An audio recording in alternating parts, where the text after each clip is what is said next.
The first fundamental concept is discernment. Discernment, and the art of discernment, and it's not to be underestimated. It's not so easy. Discernment is, far more than just intellectual discernment. Discernment, even more so, involves the fine feeling level and the emotions. I think one of the biggest challenges to being discerning has to do with your emotions. If you're not rooted in the depth of your being, if you're not coming from a place of solidity, stability, silence within the depth of your own being, then all of your thoughts, how you evaluate things, it's all just tumbled in the wind of your own, we could say your own, I call it your karmic bubble. You have a world view. It's based on the sum total of your life experiences. Maharishi Patanjali called it the samskaras, the storehouse of the impressions. You see, in the chit, the storehouse of impressions that color your perspective on things. Now you can hear that, and oh yeah, that makes sense, But it's another thing, entirely another thing, to live a life in pursuit of discernment, in the pursuit of really taking a look at how it is you're distorting your world, your relationship with the world based on all these impressions, this karmic bubble, this worldview, so that anything and everything you hear is biased by your own limitations. It's not so easy to do. Just recently, Barbara, who assists me with so many things, was asking me about different people's programs that are on the ashram program. What's this person's program? What's this person's program? And they've developed different titles for different things. There's work study, there's staff, there's ashram. Barbara, I can't remember, What's this person's program? I can't remember. So Barbara felt like we should sort it out. So I said, okay, fine, just meet with everybody, sit down.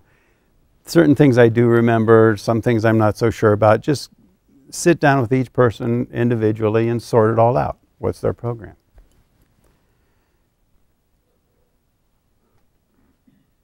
It was very interesting to see, just in something that simple, where people went with it. How discernment really, in a lot of cases, just went right out the window. Some people felt like, well, it was really all about them, and we were meeting with the other people, but really what it was about was we were targeting them, And I think people in general, they felt intimidated. They felt afraid. Oh my God, what's going to happen? Are they, and we said up front, we're just sorting it out and we want to get it all clear. That's all. It's very simple. And your whole life, you see, is riddled with these emotional biases, these emotional distortions, these knee-jerk reactions, these samskaras, these conditionings, these programs that color your view of everything. Politics. Sometimes I would do even little exercises with the students where let's talk about economics. And whoo, just the wave of emotion that overtook the room, and everybody gets all upset and the discernment is gone. Well, wait a minute, we've already talked about discernment. We already studied discernment. Where's the discernment? There is no discernment. So it's easy to have some sense, some understanding of the concept of discernment. But it's quite another thing in your daily life to employ it and to lean in that direction, to work with it. Now, the highest form of discernment comes in the state of enlightenment, when there's that solid, grounded self that you rest into at the depth of your being. But even with that, you see, you can get confused. Oh, and people do. They hear something like that and they become very simplistic, and oh, well, if I'm enlightened, then I'm living in this equanimitous state all of the time. And so then they try to mimic that. Well, no, that's not right. Because in the state of enlightenment, there's still the full range of human emotion. It's not that you can't get angry, that you can't get upset, that you can't get sad. Even Lord Rama, when he discovered his beloved wife was kidnapped by Ravana, he was on all fours sobbing.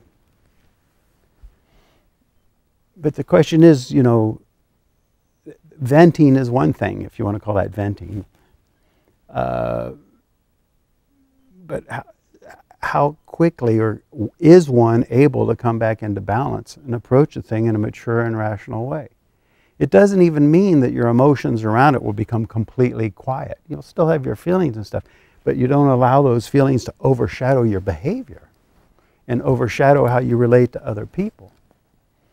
Maybe for a moment, you know, you blow off a little steam or whatever, but you don't completely undermine and compromise your relationship with whatever it is you're dealing with on an ongoing basis. It's the art of discernment. It's not so easy to do.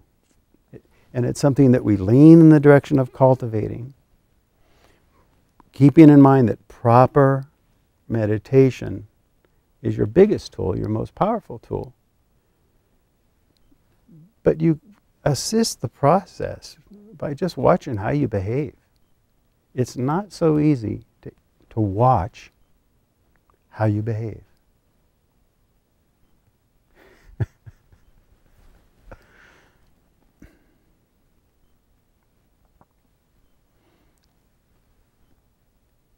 Discernment is the first and foremost fundamental tool to the art of your own growth, which means your own spiritual growth. We use spirituality in that expanded sense, that it encompasses all aspects of life. Even Adi Shankara said the spiritual path is a path of discernment. Cultivate discernment. Spend time with it. Reflect. Ponder. Take a look at how you're behaving. And ask yourself why. Find steady ground within yourself.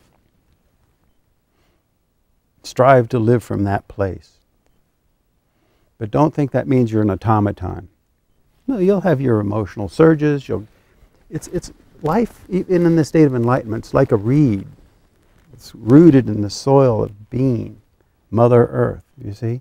But a wind comes and the reed bends one way, bends the other way. It doesn't stay straight in the wind. But nevertheless, it doesn't break. It bends and then it comes back to equilibrium. You see? Number one, fundamental principle, discernment. Cultivate discernment. Requires a great deal of self-honesty. Requires reflection. Requires moving beyond what we call your karmic bubble, the karma. So much karma. Some people think karma is something out there that's going to get them. Most of your karma is between your ears and in your heart. And you'll form a whole world view, a whole colored perspective on anything and everything based upon that karmic bubble. Human evolution is about dissolving that karmic bubble. It's about moving beyond that karmic bubble, ceasing to come from that programming that you've been indoctrinated into believing is truth, and coming from that place deeper inside that transcends karma, that's in harmony with all of nature, with Mother Nature, with your own nature, with being. You see? That's number one, discernment.